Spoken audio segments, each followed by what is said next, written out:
Everybody, welcome back to another episode of the Pull Up Tray podcast. If you can tell, we're no longer inside the Vegas hotel room. As a note, I know we told everybody we'd be, streaming or recording after the games.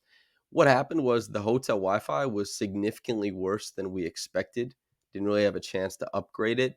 So instead of doing like a 6-hour upload process, we just said, hey, Wednesday's coming up. We'll record the regular Pull Up Tray podcast. We'll do it from our respective homes in the GTA in Toronto. And so here we are.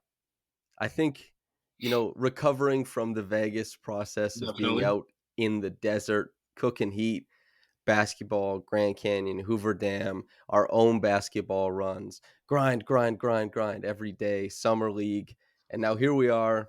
The Raptors just finished game 3, their best game by far. Still 20 of 91 from downtown across the 3 games. Can't shoot. Still very little in the way of on-ball creation, but hope springs eternal. I think that's the saying. Gradey Dick played pretty damn well. Marquise Noel, despite showing a lot of things that are going to obviously hold him back at the next level and things that he'll have to work on adjusting to speed and size at the G League level before trying to eventually make his leap to the NBA, which is definitely that's something he's steadfast on. We come away from 3 games. Big takeaway. How do you feel about the Raptors summer league experience? Um, I would say in general, like there was no high expectations with the team. They had a Yeah. lot of injuries. Koloko was out, Doughton was out, Benton getting signed was a killer for the team. So like going into it, it was a mixed match of like people that they got really at the last minute. So I had no real high expectations, and they proved not to have high expectations also. But from the two main guys that we everybody has been talking about, Grady showed how he's going to succeed in the NBA. We saw it today. He made quick decisions coming off screens. He was able to also use his connected passing to get other people involved. And if the worst thing that he's doing is missing open shots, like you'll probably take that because 9 times out of 10 he's not going to have that type of game. So I was really happy with him. And then when it comes to Marquise, you can see where he's going to succeed. As if he has an effective roller, I wish Koloko had played. We probably would have saw significantly more lobs, much more finishes in those situations, and it might have allowed him to actually score a bit more inside. You kind of saw that a bit within the first game, but teams eventually knew with both Moses's not being the greatest finishers around the rim, teams weren't being manipulated by his passes, and it made it much tougher for him to score layups. But if he enters the G League, gets more craft around the rim, also becomes a reliable shooter, there is a path for him to earn NBA minutes, I believe. I think so too. And with guys like Marquise, you never know. They get their Yeah. start as an undrafted free agent with a team. A lot of those guys end up hopping around. Gary Payton is a good example of that. Not necessarily, the 5'6", 5'7" guys, but undrafted free agents. What ends up happening? They have to get their feet wet. They have to get that adjustment. Then they keep going. And sometimes it takes a couple teams. If Marquise does pop off, hopefully it happens with the Raptors.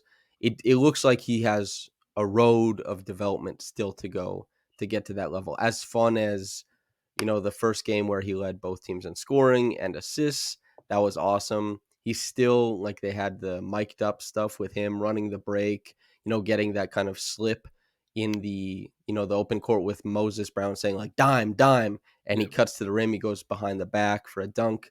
As you mentioned, Gee is probably the best lob threat in the Raptors Summer League starting five, and he's not going to run pick and rolls because he can't lay down a screen or anything.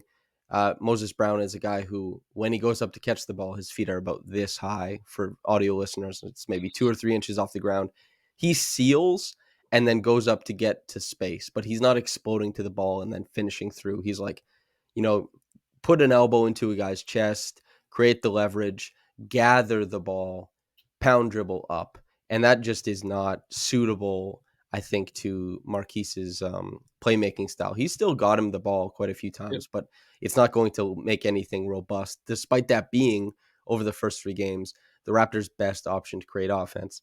They had, I think, a more egalitarian or a more spread out contribution this time. Like Ron Harper goes 12-7. Gee has 15-7-3. Moses Brown 13-8. Grady Dick 22-7. Marquise had 9-6. RJ Nembhard, who has been good for the second game in a row. I think he Yep. was one of the highlights after the Cavs game. Morcell also, I thought Morcell was going to be good at summer league. He was good with the 905 last season. 4-6-2. He's a grinder. He's like an in between player. He's been pretty good through the first 3 games as well. But there's not like upside to Yeah. these guys really. Like they're getting paychecks. They're playing professional basketball. They're slowly working on their games. Kudos to them. They are in the 99th, 99th, 99.9th percentile of basketball players already. Let's focus on Gradey. Had his first score off of a pin down in 3 games. That's not great, obviously, but you can see even still Ausar Thompson, who we'll talk about in a bit, he was just awesome. I didn't get to watch a ton of him at OTE. I know you watched a lot more than Yeah. me. You predicted the draft pick to the Pistons, by the way. But basically, I'm going long on this. Grady Dick through 3 games. I'm curious how you feel about him so far. I'm excited. I think with better players around him, you're going to see that production be fairly consistent. I think in the first game, what you saw was like the Raptors were kind of playing like their big team, a lot more isolation, asking guys to create offense in while the defense is flat, and that's not Grady's game. That's not why they even drafted him to be. But as you saw them get more comfortable running sets together, Grady was able to come off an Iverson, show some of the flashes that led him to going high. He was able to grab, put the ball down, finish mid range, put the ball down, score and one layup, and those sort of things are what he does at a very elite level. And having guys around him, OG, potentially Pascal, Scotty as well, feeding him the ball and also using their gravity as players as well, should help him have an easy time as a rookie offensively. And the defense I think will come along. The Raptors have the ability to hide him in a sense, just because they have Jakob, they have plus defenders all over the court. If he hits shots, makes smart plays like how he's been doing within summer league, and I would say the number one thing that really impressed me is that his motor, regardless if he hits shots or not, never stops. He's Yep. running for offensive rebounds. He's running back on defense. He's very aggressive in trying to make winning plays, and that's something the Raptors I think lacked last year, which would be like a breath of fresh air. This is something I talked about after the first game on the podcast was that he shapes to the ball extremely well on both ends. He's a very cerebral player. And, the guys who, if you're a lottery pick, you're not going to validate that selection by doing the in between stuff. By, like the shot goes up, and I think it was Ron Harper Jr. takes it. It comes off the front of the rim. Grady had followed it in, gets it. And so the defense turns around to see he's got it. And he's like, okay, sees the 45 cut coming, widens the angle, gets it for a, layup to his teammate. And like that's a great in between play, but Yep. that's not what lottery selections are based on. Neither is his like, the cutting, neither is the in between stuff. The shooting has to come around. 2 for 10 is not good. 2 for 6 is not good. But it's not a big deal. If you believe in a guy who's been just shooting for years and years and years, we were staying with Josh Codenera, tremendous scout who Best saw in the world. Grady at like in high school games. He saw him at a bunch of different stuff, and then also watched him a ton during college at Kansas. He said that the early grade he saw it reminded him of like the high school stuff where it's a little bit more open. It's not as much system. It's just kind of like, okay, guys are trying to get theirs. There's this in between player who can get kind of lost in the shuffle. The NBA really isn't like that. Yeah. The NBA, there are really bad teams that sometimes are like that. But for the most part, winning basketball is played with guys who succeed on the in between and with tremendous shooters. He's already shown the front half of that. The in between stuff has really been good. Like he makes tremendous reads. Yep. Like he's very quick. I know everybody was probably impressed with like the back cut bounce pass, caught it in the right hand, no wasted dribble, no wasted steps, goes directly up.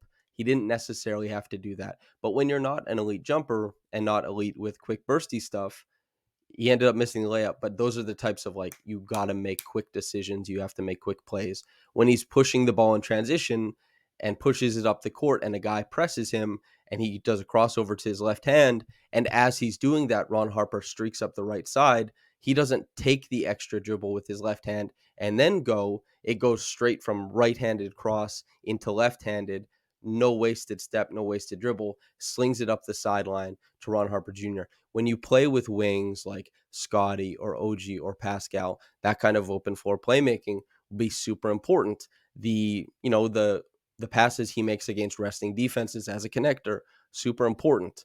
He just has to shoot it.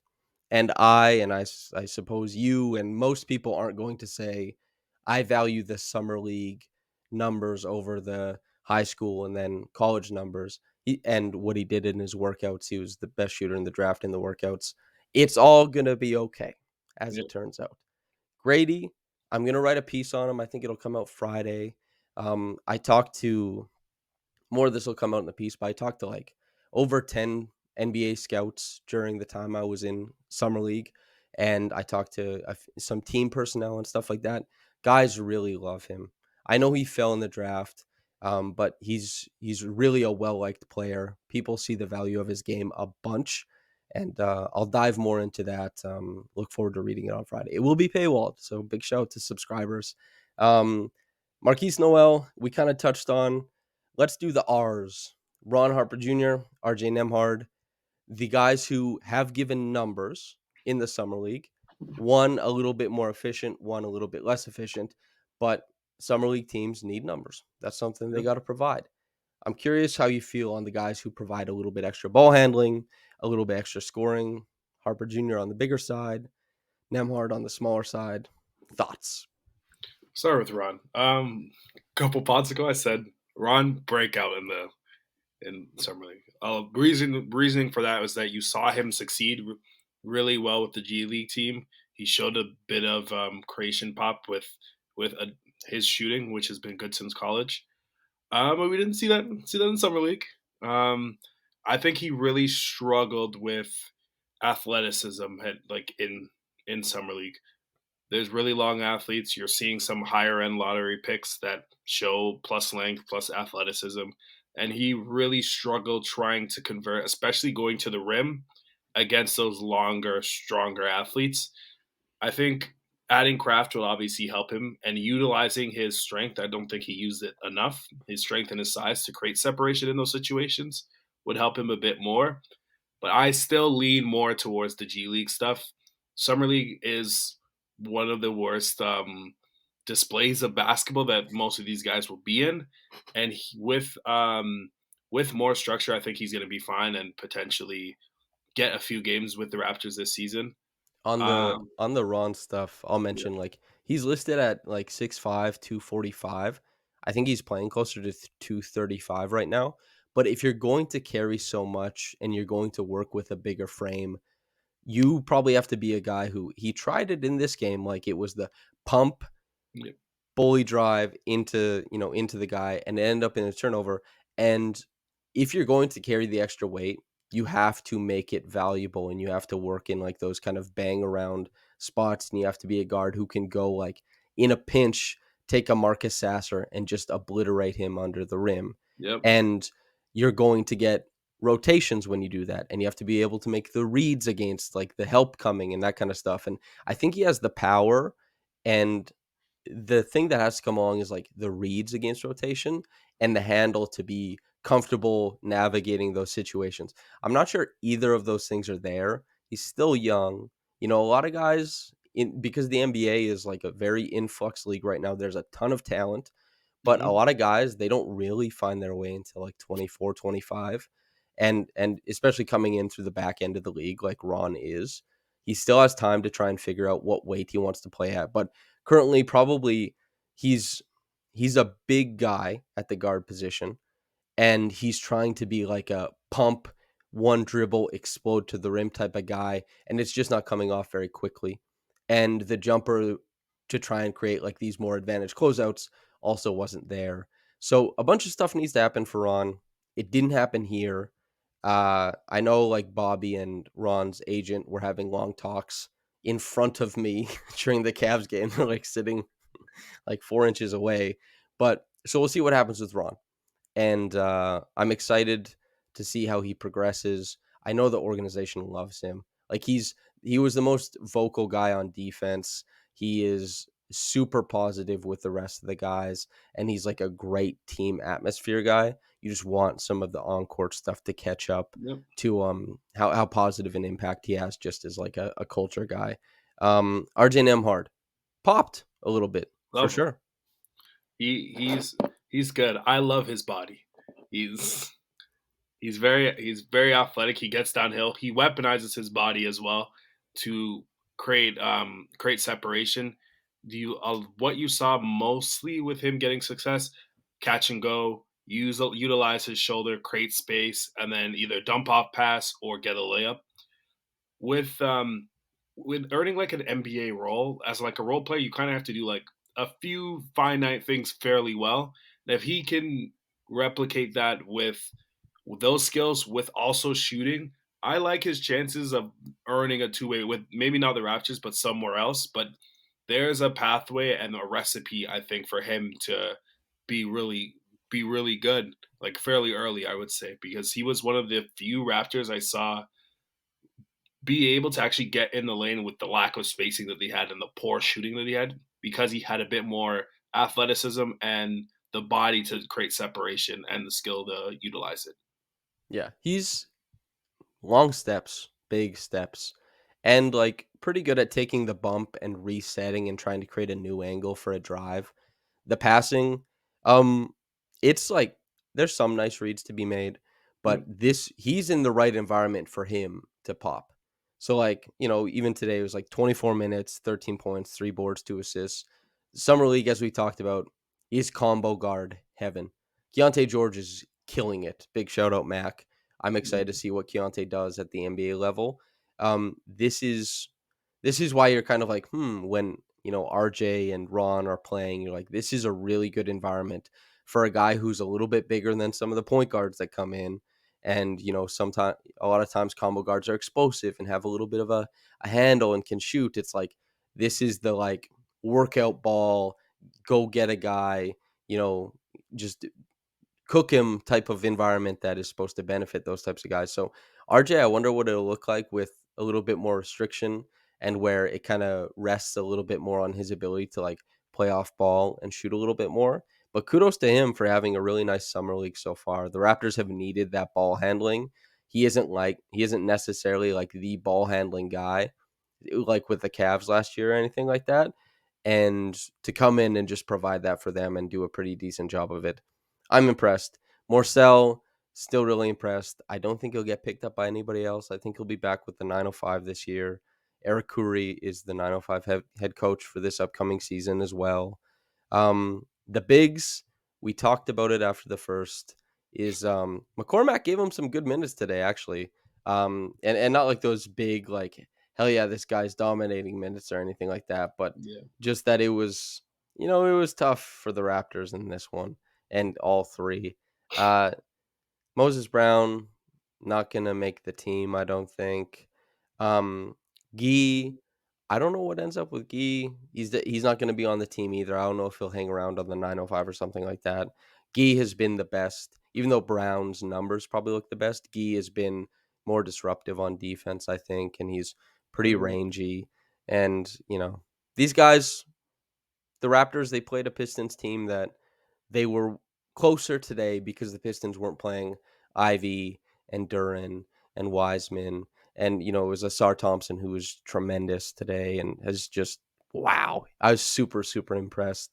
Um, there's not too much to pay attention to with this Summer League team.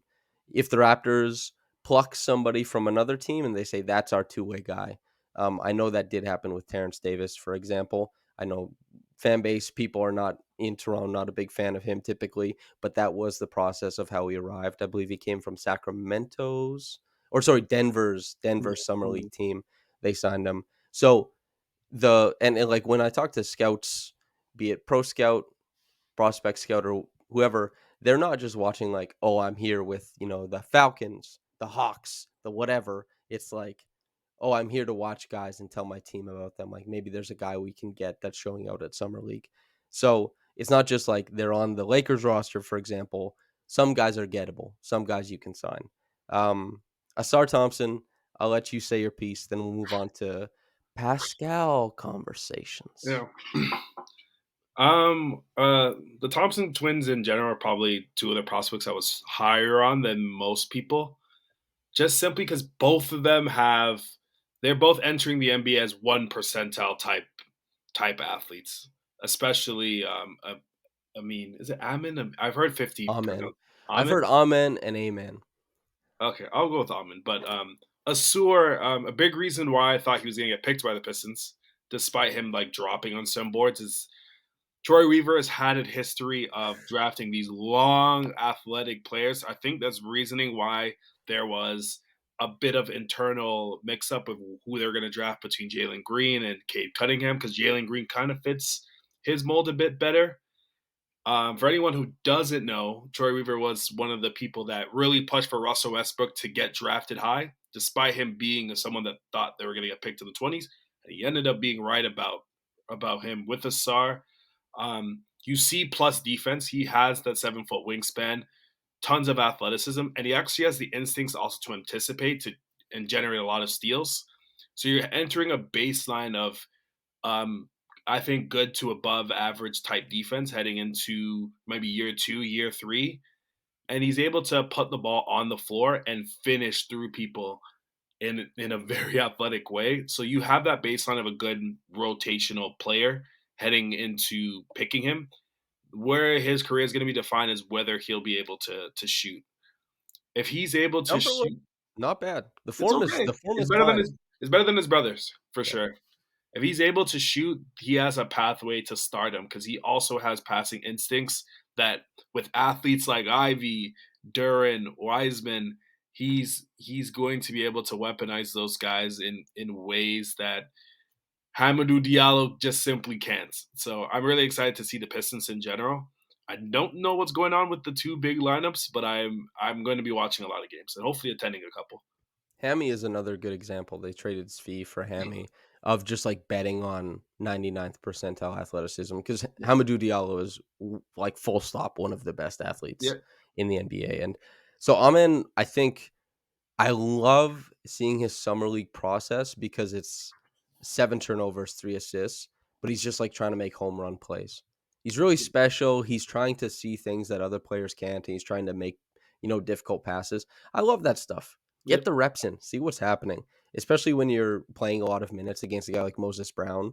That's like a lot of arms and a lot of height to try and okay, I'm trying to get my bigs involved, and it's no longer Wiseman or Duran in the game. It's like these, like it's Nunge or it's F Boom these types of guys. It's like, okay, how do I get these guys buckets against a 7 foot 2 player? Very creative. And while 7 turnovers, 3 assists is obviously abhorrent, I thought that there was a bunch of special plays and he had 4 steals on the other end. I just, the obviously the steal, like jumped the pass, gave the ball, floated in air, caught it for a reverse, almost a double clutch finish at the rim. It's just really special athleticism. And the block he had is just like there's like 15 guys in the NBA that can block Moses Brown at his high point. yeah, Like Moses Brown probably should have finished that play, but the fact that he had the instincts, the courage, and the athleticism to block that shot like says a lot about him. And I think he said it in his interview. He's going to do anything to try to earn minutes. And I that's a really loved good that. sign. He had a good interview. He He was like, I'm did. just trying to stay on the floor. For a fifth overall pick, who Yeah, is in like the pipeline of overtime elite and is in the pipeline of like, you know, players current like a lot of the vets today talk about the difference in like the celeb culture that players are immediately stepping into, yeah, all that kind of stuff. Like, Terrence Ross was what was he, 8th? Selected 8th yeah, overall by the Raptors? Like, a big deal, but it's not the same as an 8th pick today. It's not these guys have different expectations, are introduced to a different level of fame and wealth and all that kind of stuff, and just the guy who's like, "I'm just trying to get on the floor," I think is it's not something you hear in summer league from those guys very often, so I yeah. thought that was whether he's just, guys can sometimes just talk for media, but I thought I was like, "Oh, that's nice." He seemed, super likable in that. A little bit of yeah. Anyway, Pascal Siakam. There's rumbles, there's talk. We've talked about it before.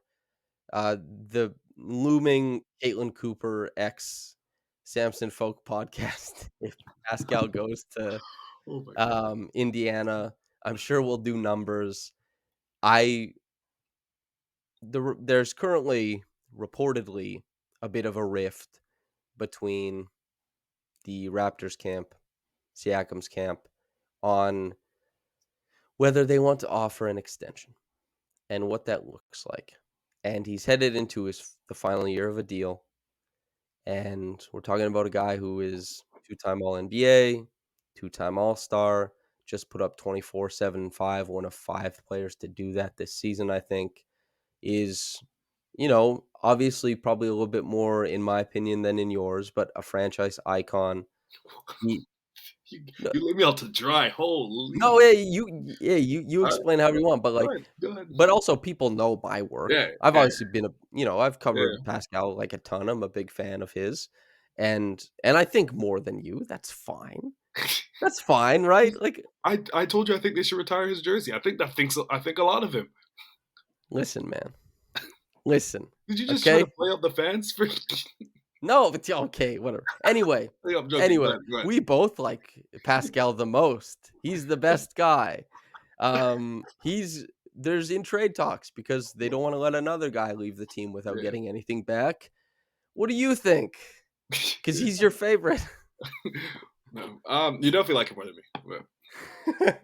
But I think it's in the best interests of the Raptors to move on from him. When you made that Jakob trade, you created a logjam that makes him worse and also Scotty worse, which is kind of untenable to continue to keep trying. A big reason why I wanted to trade for Miles Turner is to invest in the idea of Scotty and Pascal working together.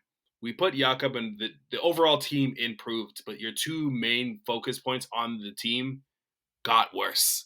So to you've invested in Jakob for the next 4 years, and to extend Pascal in a situation where A, we're not a contender, B, he's would perform worse in that said position unless there's some sort of shooting development that neither one of us expect to happen.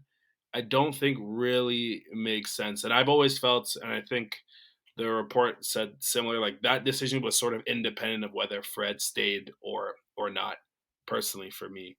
So I think him going to another team, being able to shine, while financially probably for him, it's in the best interest for him to stay within the team. I think for the Raptors, it makes more sense to recoup the cupboard. We saw this summer league team. There is no young talent on the team currently. There isn't much, at least.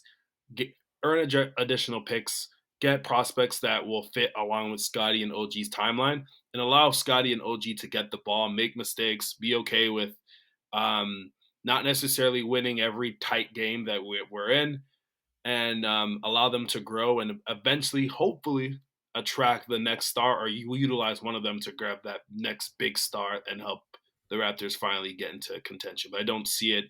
I don't see a window where we're a contender and Pascal is still within his prime. So there's a quote from, and I've said it now, I'll say it again. It is said by coaches, by players, by scouts, by everybody. Caitlin Cooper is the best writer covering the NBA. She analyzes the game at a level that other people do not, without compare. She has a fantastic quote about Pascal playing against the Indiana Pacers, and she's a huge fan of his game, that he gets to the rim like somebody sliding a piece of paper under a crack in a door. And it's true. He was forced to operate out of, a broom closet, Harry Potter as it were, and creating magic all the same. And he's just been super super impressive. And to put a guy like that who's all of the best aspects of his game are based off of tremendous movement skills and just obliterating dudes in space is taking away all the space and playing him in a cramped front court. It just seems like it was inherently alienating. And now, the reporting that maybe the team is like, ready to move on. Now, again, reporting and people can 100% report something truthfully. I heard this. This is what I was told.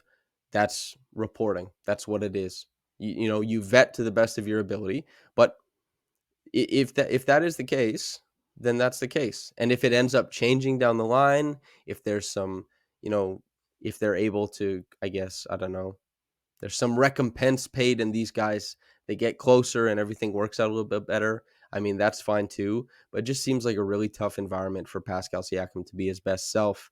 And so, per the reporting, they're exploring trades, and a lot of teams have expressed interest in Pascal as well. He's a tremendous player. I wonder what it looks like. I know we've talked about the Atlanta side of things, in the past. I think that the Adrian Griffin and Kobe Buffkin aspect of that trade is what's halting it on that end. And there was talk about DeJounte not wanting to go to Toronto. He signs the extension. Now he's back with Atlanta. There's also talk of Pascal not wanting to go to Atlanta, but there's not an extension for him to sign. So we'll see. It makes the Pacers seem pretty logical. And you had a really funny tweet because the reporting was that Nembhard is a sticking point for the Pacers. And you said would be hilarious if the Raptors trade Pascal for a guy they could have had if they just didn't make the Thad Young trade. And for anybody listening, the Raptors for Thad Young traded what ended up being the 21st overall pick for the 33rd. And if they had the 21st, then they could have selected Nembhard, Tough. who the Raptors definitely want to come back in a Pascal Siakam trade. I know we did our grades of the Raptors offseason in the vacuum, but I'm just going to check on where you sit on how the Raptors have gotten to this point and thoughts on some decision making, I guess. I think I'm actually like fairly happy with the decisions they've made within the offseason. Like they didn't budge on the price with Fred. They could have gotten to a number that it probably makes sense for him to stay. They gave him, I think, what was a fair offer. He hit free agency at a perfect time with the CBA and Houston having money to spend and a new coach who's trying to change their identity. I'm very happy for him. I think I'm gonna hit the over on Houston's wins. I think I saw today it's roughly 31. I think they're gonna win more than 31 games. Um, I'm a fan of Jalen McDaniels. He's he fits everything the Raptors do: length, athleticism, defensive versatility. And if he's given an open shot, he can hit a three, which says more than 90% of the team that we currently have. So I'm happy with that. With Dennis, I think initial reaction, I was like pretty upset that we didn't get Gabe Vincent because of potentially waiting on Fred. I know there's some reports I didn't even talk to Gabe. They didn't. Yeah, Like 100%. okay, they didn't. Then they wanted Dennis, which is totally fine. At the point of attack, he offers some friskiness. He has the athleticism to get in the lane. Um, and when you're looking at Gabe Vincent, a lot of it may be recency bias with him playing really well within the playoffs in a system that aids shooters significantly, and that may not necessarily translate with the Raptors, which you kind of seen with players like Svi, for example, just like not replicating. But everything I would say has been solid, and pivoting from Pascal kind of aligns with what I thought was the best decision for the organization. And if they're able to come away with a Buffkin and an AJ Griffin, you've now created one of the stronger young cores I believe in the league. With I had both AJ and Buffkin top 10 within their draft. AJ top 5, Buffkin top 8. I think you're giving yourself a chance to develop these young players. If one or two of these guys pop, you then can either parlay that into a star deal down the line with Scotty and OG, or create an even stronger team and eventually get to contention. Whereas right now you're kind of stuck in the mud. And with the new CBA, literally the worst place to be is to be stuck in the mud because there's punitive actions or punitive things that happen to you once you're a tax team, which is significantly worse than previously. It's tough. And Yeah. also, like, the thing is, you talked about how much you'd like the young core if it was Adrian and Kobe. We watched Adrian and Kobe at Yep. Summer League as well. They look great. Adrian, way too good for that. Just like way, way, way too good. Could do whatever he wanted. The athleticism looks pretty good too. Like he's on that some young guys. This also Nick Smith Jr.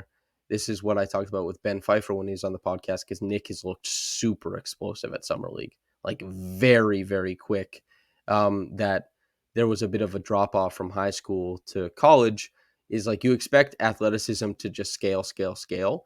But these young guys, they play so much basketball and start dealing with maladies early. You can see a guy who is more athletic in high school, has trouble in college, and then pops again in the NBA, even year 2, year 3. So Adrian, I think, is kind of like a sleeping giant. I know a lot of people really love his game, and it's just too bad that the Raptors seem to be targeting with their trades is like a lot of guys who improved their value after 1 year. Like Adrian got selected, what, 16th, if I'm not correctly. Yes. Nembhard is second round. Kobe at 15. Kobe's not really included in this, but the guys they're looking to get are guys that other teams made really good decisions on. And the Raptors, through the last couple years, have missed on some draft stuff, have missed on some mid-level extension stuff, have missed on some signings. And so they haven't been able to passively add value to the back end of the team. And that has made things a little bit tough. Um, Anything else you want to say about the Raptors, their situation, Summer League, Pascal, Um, etc.? Pascal, I would say, like if he doesn't play another game, I think deserves his jersey retired. I think when you look at him, he probably is. If you look at his peak play, top three Raptor all time. Helped us win a championship, embodies everything that about like the We the North era of this team. I just think it's time to move on to the youth movement, and I'm really excited with Darko, a new system, and Scotty getting the ball. What that team will look like. It may be terrible, but I would like to see what would happen instead of running it back and leading and running into the same wall. I think they've been running to the last 3 years. So I think everything this summer bodes well, and I think they're heading into the right direction. I, as long as Gradey hits as a pick and they get good compensation for Pascal, I think you're whatever happens in the season in terms of wins is irrelevant. You're creating this cupboard of high end prospects that will grow with Scotty, and hopefully the year after or 2 years after they pop and you see a win jump similar to the Grizzlies, the Pelicans, with that collection of youth that they both acquired by making good decisions, making good trades. That's when you hit that wall and you look at like the players and you say like it's really tough to imagine improving from here. It has become the most sensible thing to do is not necessarily to just like bottom out. You still want guys to play with good players. The tough thing is like if Pascal you get Pascal's type of production from a guard, then you would keep him on the team for sure. But the really tough thing is like, and I like, you don't have to trade a guy like Pascal from like the Pacers trading for Pascal, for example. They were a worse team last year than the Raptors. Yep. If both teams run it back, they probably will be a worse team than the Raptors this upcoming year. It isn't that if you're rebuilding, you have to trade your all NBA guy. You can rebuild, retool with all NBA players on the roster. You want your young guys to play with really great players. You want them to try and leapfrog those really great players. That's how you get these incredible outcomes. Kawhi Leonard, it wasn't like, okay, we need to trade Tim Duncan, Tony Parker, and like all these guys so that Kawhi can have heliocentric Kawhi basketball. Like you need good environments. And the Pacers are trying to bring that for Halliburton and for Turner and for Mathurin and for Nembhard. Well, who knows what that team looks like if they end up getting Pascal, but it's just the organization of the team, the skill sets on the roster is so alienating and Yep. it runs so strongly against what kind of drives winning in the NBA. Spacing for guys, tremendous athletes, ball handlers, shooters to kind of thrive in. The Raptors don't have that, and Pascal, a very talented player. The broom closet thing is still ongoing, so it's tough. And it makes sense from a play style standpoint. If they are building around Scotty, which I think they plan to do, that Pascal is elsewhere. I know it sucks because Yep. Pascal is a tremendous player, an avatar for the team, really. Like the 6'9" ethos, as we had been mentioning for years already, that's not built around Scotty. Like it was built around Pascal. Pascal has like the more expansive skill set. Pascal was the more, advanced player, as he should be at an older age, and all NBA status and all that kind of stuff.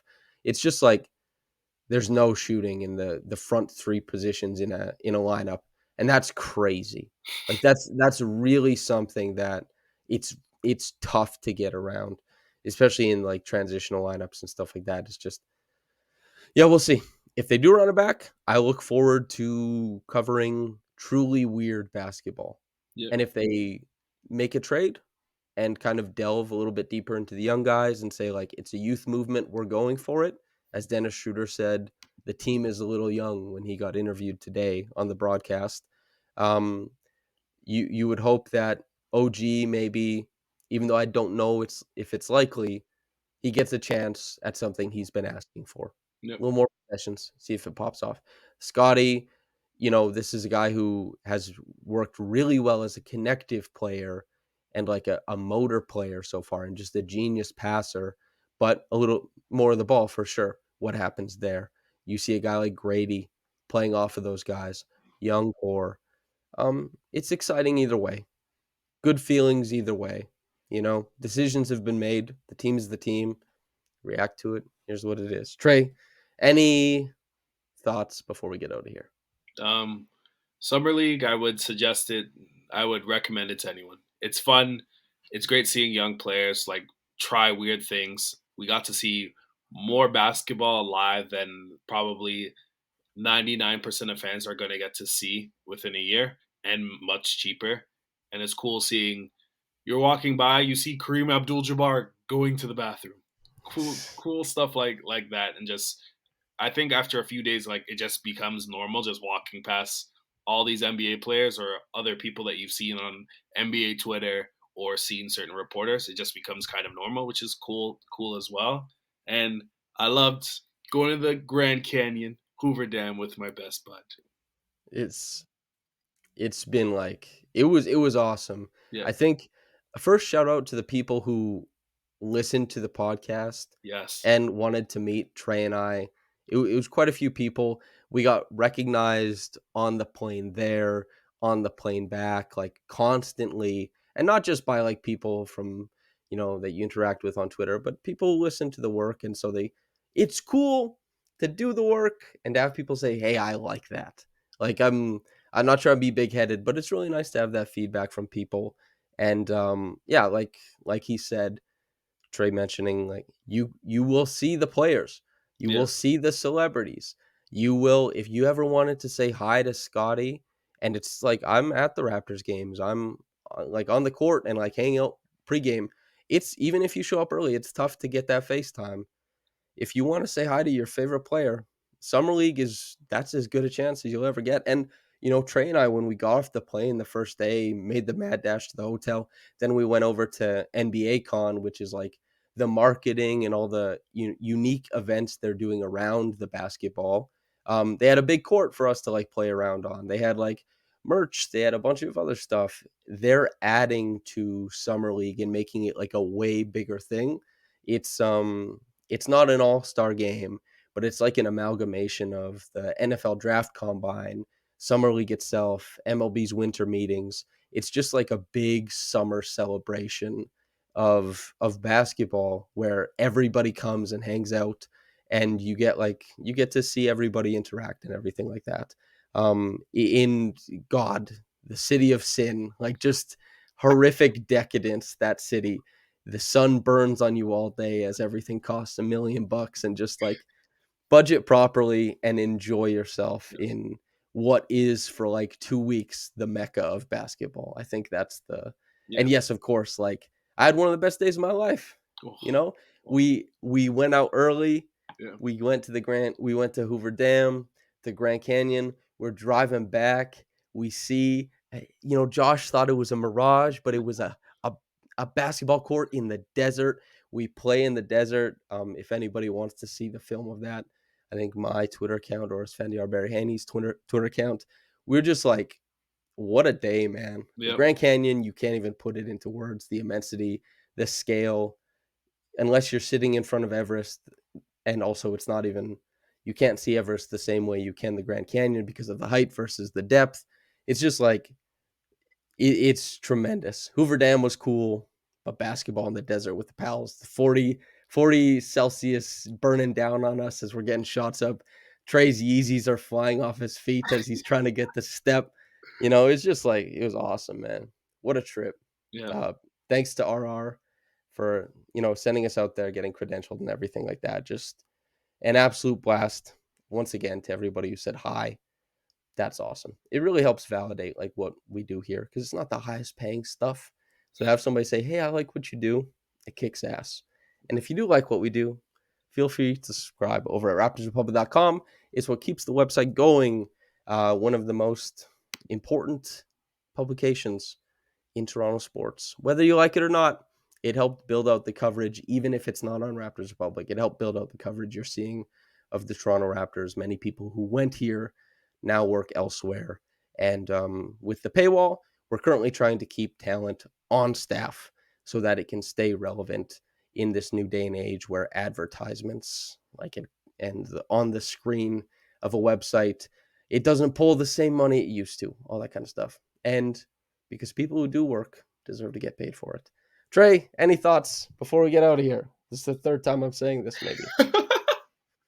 I just think it's really cool. Like summer league, there was people that are invested in not even just the basketball stuff, just some of the interpersonal stuff we have on the podcast. Like the amount of people that asked us about update on the race was like it blew my mind. We're 1-1 finally. I feel we for record we ran very late at nights. I pulled up halfway. This was a very very very long hallway, but Samson did win. I'll give him that. We're gonna race one more time. We're gonna get recorded.